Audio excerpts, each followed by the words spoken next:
gentlemen, His Excellency Benigno S. Aquino III, President of the Philippines. Ngayong hapon po sa lahat. Taong ng binuo ang tinatawag na nating PDAF ngayon para sa isang marangal na layunin. Ang bigyan lakas ang inyong mga kinatawan sa Kongreso upang tumukoy ng mga proyektong hindi kayang pondohan ng mga local government unit. Wala pong mali o masama sa polisiyang ito. Ang mali, ang masama at siyang ikinagagalit ng taong bayan ay ang pagsasabwatan sa pagitan ng isang Pangulong handang makipagtransaksyon para manatili sa kapangyarihan, mga mababatas handang makipagkuntsabahan, at kung nariyan ang kooperasyon ng burokrasya at mga mamamayang tila na manhid sa paglalapastakang ginagawa sa kanila, kung magsama-sama po ang mga sangkap na ito, maaaring maabuso ang PDAF. Kailangan natin maniguradong hindi na maabuso ang sistema. Akala po ng iba, pera nila ang PDAF na pwedeng gastusin kung paano nila gusto. Pero mali po ito. Pera ng bayan ang pinag-uusapan dito at sa bayan dapat at hindi sa ilang gahaman lamang ang pakinabang nito. Nakakagimbal nga po ang mga revelasyon tulad ng mga nakapakaloob sa COA Special Audit Report ukol sa PDAF noong 2007 hanggang 2009. Na inilabas nitong nakaraang linggo. Dalawang bagay po ang malinaw na kailangan natin gawin sa panahon ito. Una, ang panagutin ang mga umabuso sa sistema. Kahapon, inulat ko sa inyo, inatasan ko ang DOJ, 10 ng lahat ng ahensya ng ehekutibo sa ilalim ng Interagency Anti-Graft Coordinating Council o IAAGCC na mag-ambagan at magtulungan upang mapabilis ang proseso mula sa investigasyon hanggang sa pag-usig, hanggang sa pagpapakulong at pati na ang pagbawi ng ilegal na yaman. Malinaw ang aking direktiba sa lahat ng ahensya at kawani ng gobyerno. Ibigay ang inyong buong tulong at kooperasyon upang mahanap ang katotohanan at ang mapanagot ang dapat managot. Buong buo po ang kumpiyansa ko sa integridad ni Ombudsman Conchita Carpio Morales, Kalihim Laila M. De Lima at Chairperson Grace Pulido Tan. Alam kong wala silang kikilingan. Kinakatawan nila ang panunumbalik ng tiwala ng publiko sa mga institusyong kanilang pinamumuno. Iyan po ang balangkas ng ating unang layunin. Ang ikalawa, maghanap ng mas mainam na paraan upang siguruhin ang pera ng taong bayan ay mapunta sa taong bayan lamang. Lilinawin ko po, simula pa lamang pilit na tayong nagpapasok ng reforma upang bawasan ang diskresyon na siyang ugat ng labis at maling paggamit ng PDAF. Naniniwala tayo kung hayag ang proseso, mababawasan din ang pang-aabuso sa sistema. Inatas po nating itala sa pambansang budget kung magkano ang PDAF na natatanggap ng bawat mambabatas at ipinagbawal na rin natin ang congressional insertions. Partikular na lamang ang menu ng pwedeng paglagyan ng PDAF. Hindi katulad dati kung kailan inilalagay lamang ito sa kung saan-saan. Hinihingi na rin natin ang mga detalye ng proyekto, di gaya na nakaraan kung kailan kahit malawak ang definisyon ay naaprubahan nito. Real-time na rin ina-upload sa website ng DBM ang listahan ng proyektong napopondohan ng PDAF, kaya't malaya itong mabusisi na madla. Pagdating naman sa bidding, lahat ng sa awards ay nakapaskil na rin sa Philippine Government Electronic Procurement System o PhilGEPS. Naalala ko nga po, nung senador ako, ang budget nakalaan para sa January 1 hanggang December 31. Alam po natin lahat yan. Noong 2007, naaprobahan ito Abril na. Ibig sabihin mula Enero hanggang Abril, carry over ang budget mula sa nakarang taon. Di ba makatwiran na dahil nariinak ang budget, tanggalin na rin sa budget ang pondo para sa mga buwan na nakalipas at nagastusan na. Natalo po ang mungkahi ko po ng mga panahon nun, kaya bumoto ako ng no sa budget ng 2007. Tinatayang 36 billion pesos ang biglang naging savings noong taong ito. Tanong po, saan naman po kaya napunta itong 36 billion na to? Kaya nga po, mula na maupo tayo, maaga na rin isinusumite at inaaprubahan ang budget upang hindi na ito paulit-ulit na mariinak na maaaring ring magamit bilang instrumento ng pang-aabuso. Sa araw matapos ang SONA o isang araw matapos ang SONA, isinusumite na namin ito sa Kongreso na aprubahan nila ito bago matapos ang taon. kaya't nabawasan na rin ang pagkakataon makakalikot ito at mapagkakakitaan. Sa kabila po ng mga reforma ito, nakita natin sa mga ulat na lumabas nito mga nakaraang linggo, kailangan pa na mas malaking pagbabago upang labanan ang mga talagang porsigidong abusuhin ang sistema. Panahon na po upang i-abolish ang PDAF. Ngayon, bubuo tayo ng bagong mekanismo upang matugunan ang pangangailangan ng inyong mga mamamayan at sektor sa paraang tapat, gamit ang tama at makatwirang proseso at ng may sapat na makalasag laban sa pang-aabuso at katiwalian. Katuwang ni na Senate President Frank Drilon at Speaker Sonny Belmonte, sisiguruhin kung bawat mamamayan at sektor ay makakakuha ng patas na bahagi ng pambansang budget para sa serbisyong pangkalusugan, scholarship, proyekto lumilikha ng kabuhayan at lokal na infrastruktura. Makakapagmungkahi ng proyekto ang inyong mga mambabatas, ngunit kailangan itong idaan sa proseso ng pagbubuo ng budget. Kung maaprubahan, itatalang mga line item, alinsunod sa mga programa ng pambansang pamahalaan. Mapapaloob ito sa batas bilang pambansang budget. Hihimayin ang bawat linya, bawat piso, bawat proyekto, gaya ng lahat ng iba pang mga programa ng inyong pamahalaan. Dagdag pa rito, ang mga proyekto at ang pag-release ng budget para sa mga ito ay magkakaroon ng mga susunod na patakaran laban sa katiwalian. Una, itutuloy natin, kailangan manggaling sa isang limitadong menu ang mga proyektong popondohan.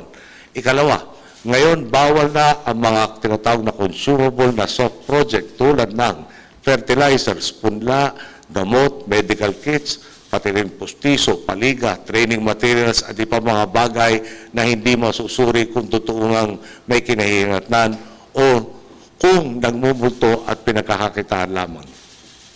Ikatlo, ngayon bawal na rin ang mga panandaliang infrastruktura tulad ng mga dredging, desilting, regraveling o asphalt overlay project.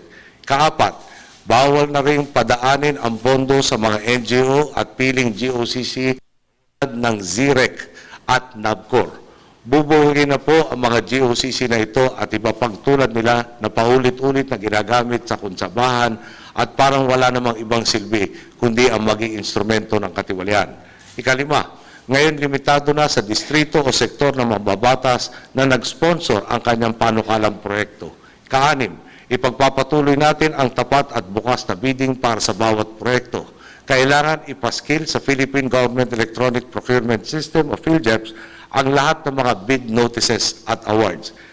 Kapito, patuloy din pong masusubaybayan ng taong bayan ang implementasyon ng mga proyekto.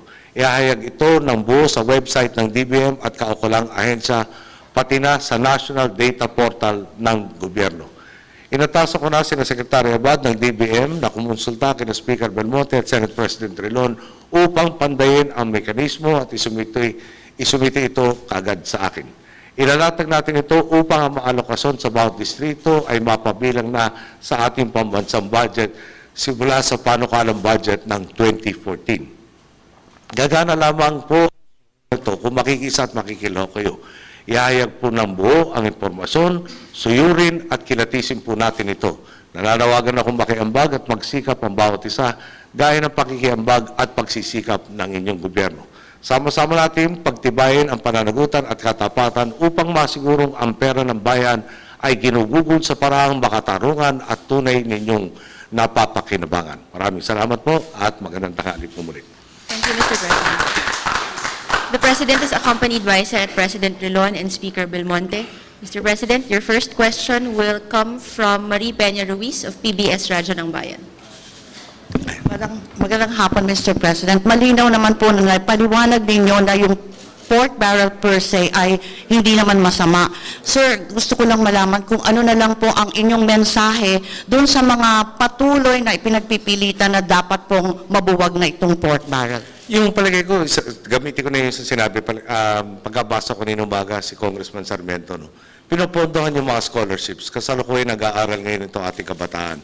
Abolish natin PDAF, paano funding ng scholarships? No? Ano sasabihin ng mga nag-aaral, tumaasa na makapagtapos?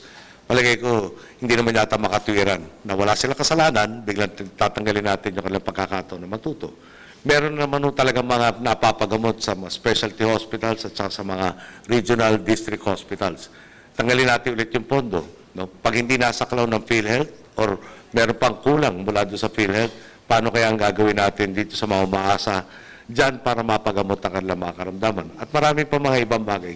Malala ko lang, no, ako po'y kongresista sa Tarlac, yung national project, MacArthur Highway or the so-called Manila North Road, sinasabi ng DPWH, talaga namang pag umapaw yung Tarlac River, taon-taon umaapaw yun, asfalto, nalulusaw, kailangan lang i-repair. Dumating ang panahon, nung ako'y nag-umpisang congressman, dahil nga yung Asian Financial Crisis of 1997, wala raw ang pondo. Yung PDAF po na napunta sa atin doon, ay nakiambag para maiayos yung MacArthur Highway na pinakinabangan, hindi lang po ng mga mayor ng Tarlac, pero lahat ng dumadaan po ng Tarlac. So, pagdating po ba doon, sabihin na rin natin, wag na rin nating pondohan yan. So, tulad na ng bagay, no? Pwedeng gawing, di ba, pwedeng isangkapan o ikasangkapan sa mali at pwedeng sa tama. Trabaho natin manigurado na maski sino pa maupo dyan, ay maobliga na gamitin sa tama. And Mr. President, ano naman po ang sagot ninyo dun sa mga puna rin na mas malaki daw ang pork barrel ngayong panahon ninyo kaysa nung nakaraang administrasyon? Mukhang mas malaki. Dahil nung araw nakatago, no, meron yung tinatawag na, yung soft ang ina-itemize, tapos maraming pinaglalaan yung tinatawag na hard sa iba't ibang ahensya. Ngayon gusto natin iklaro na pag may namungkahi ng particular na project, eh, tinutukoy kung sino ang nagmungkahi at bakit minungkahi ang particular na project. So dahil mas transparent tayo ngayon, mas nakikita yung kabuuan. And sir, isa na lang po. Sa August 26, may malaking rally po. At kinakabahan ba yung ating gobyerno dito sa rally na to? Bakit tayo kakabahan? Dumami yung kakampi natin sa pagsasayos sa sistema. Maraming salamat sa kanila. Thank you, sir. Mr. President, the next question will be from Joyce Pañares of the Manila Standard. Joyce? Hello, sir. Hello, sir. Sir, you've mentioned the investigation of the Interagency Commission. Would their probe include insertions in the past administration as well as use of the PDAF through the reenacted budgets? Yung, naalala nyo na parang talagang minute lahat itong issue dahil kay Napoles, pero inulit ni DOJ na base doon sa COA na report, yun ang unang mga leads natin. So mas malawak kaysa doon sa sumasaklaw kay Napoles. No? So, at wala namang limitasyon. At yung itong council na to, matagal nang merong administrative order na nagtalaga sa kanila. So matagal na rin sila nag-uusap para coordinated nga yung action, magtulungan ang bawat isa para magkaroon tayo ng kalutasan dito sa lalong madaling panahon at mapanagot na ngayon dapat managot. So Sir- there are no limitations. Sir, would you want to see a prosecution under your term? I mean, of all the lawmakers and the possible other entities involved in this disgusting PDAF misuse? Yung I would rather see a conviction under my term. Pero realistic tayo. No? That's part of what we're trying to do, yung judicial reform. Mapabilis kaya yung buong proseso. So mahirap naman ako na magkakaroon talaga ng conviction under my term. I'm told, no? Yung to finish the case between mga 3 to 5 years, no? For each and every one. The appeals processes, etc. So, minimum, no, na meron talagang masambahan mga kaso ang ating expectation. And I will be on their case, no, hopefully, so, especially for those under the executive. Yung ombudsman at saka yung COA, constitutional bodies, independent. Pero magmakikiusap tayo, magmumukhaing ako, na lalong papaspasin yung buong proseso para magkaroon na ng maliwanag na ehemplo. Gumawa ka na mali, magbabayad ka. Thank you, sir. Lastly, sir, from TJ Borgoño of the Philippine Daily Inquirer. DJ. Sir. So you mentioned that Congress has yet to craft the mechanism for the abolition and the identification or distribution of the fund. Just to clarify, no? Yeah. May mga ginagawa na tayo from the day that we started, no? And even that's why I highlighted pati yung reenactment of the budget. Bakit ba napaka-particular tayo na ma-approve yung budget bago pumasok yung January 1 ng susunod na taon. Ngayon yung mga minungkahi rin natin dito, yung limitasyon ng mga proyekto, yung menu na binabanggit, ongoing na rin yan. Yung pagpropose sa website mula nung nag-umpisa tayo, nandyan na rin yan. Further refinement of all of these controls, no? At nandyan na yung statement in principle from both chambers na ready sila to cooperate to really fine-tune the whole system. Yeah. Sir, just wanted to get the general idea how that pork barrel fund, like say the 25 billion pork barrel fund in the 2014 budget would be distributed? Will it be through the departments or the LGUs? No, yung sa LGU, it will be mostly through the national government agencies. Tapos bawal na nga yung NGOs.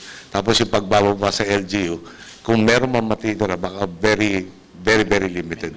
Pero meron mga kailangan pa rin tayo ito rin. No? Yung kanina na napakinggan natin Senate President Reyes, pinabanggit niya yung mga lump sum funds. At ako, in principle, maganda nga sa amin. Kaya lang, kunyari calamity fund. No? Paano mo i-itemize at the beginning of the year yung paggagastos ng calamity fund dahil wala pa yung bagyo, di ba? Wala pa yung lindol, wala pa kung ano man yung sakuna, di ba? Yung contingency fund, kaya nga tinawag na contingency, dahil hindi pwede i-program yung pangyayari yun. Yung pag-hire natin ng teachers, about 30,000 nakakulangan ng DepEd, hindi po naman matukoy. I-hire mo pa lang, so hindi mo pwedeng i-itemize yun. So, meron by their very nature, there are certain funds na hindi pwede natin i-itemize. Pero to a large degree, gusto natin talaga as transparent at madaling maintindihan kung ano yung nilalaan ng budget. Para pag tinignan ng mamamayan, no, may binanggit na karsada dito, nakita ba niya, may tulay, may eskwelahan, etc. Klaro na kung saan napunta yung bawat piso ng pondo ng bayan. Sir, I think 15 senators have already expressed their support for the abolition of the pork barrel. What about the representatives in the House of Representatives? Again, sumang-ayon, no, na talagang mali naman yung hindi mo mali yung dating sistema na para maski na anong bagay na lang pwede pondohan. No? Na, for instance, pag niname natin isang national government agency, no? Ang ginagawa ay kukuha ng isang GOCC under that national government agency na baka mas maluwang. So yun nga, kaya dito, so binanggit ko sa inyo mga reforma, pati yung GOCCs talaga ililimitan natin kung hindi tatanggalin participation. There are some na nakakatulong talaga tulad ng NHA, no, as a GOCC, na tumutulong sa mga proyekto siyempre, pabahay natin. No? Necessary sila. Hindi naman siguro dapat tanggalin. So, ang gusto natin habulin ngayon dati, pag yung may definition, pinipilit lawakin, ngayon talagang gusto natin i-narrow down yung ating mga definitions para nga siguradong mabawasan yung kung meron mga magkukonsyabahan, lumit na lumit yung mundo nila ng pwedeng pagkonsyabahan. Sir, just going back to the lump sum appropriations, some are saying that the bigger elephant in the room is the special purpose funds. Are these going to be itemized? To a large degree. Pero katulad nga no, pag binanggit natin, pag lump sum, kasama doon yung calamity fund. So how do you itemize the calamity fund January 1? Well, before January 1 of the succeeding year. You don't know what the calamities are going to come in. So, as far as practical, yes. As far as doable, yes. Pero there are limits, no? Kung ano nga paano natin pwede itemize. Ngayon, sorry para ipagdiin ako lang, no? Pag calamity, pinilit ko mag-itemize at, kunyari, may item for 20 typhoons a year, na yun naman ang average sa atin. Naging 21, baka naman wala ko authority on the 21st. Baka naman ma-malversation pa ako kung kulang yung sa 20. So, hanggang mangyari yung calamity, hindi natin pwede ma-determine kung anong dapat gastusin for that particular calamity. All right, sir. Thank you. Thank you. Those are all the questions, Mr. President. Thank you. Ladies and gentlemen, good afternoon.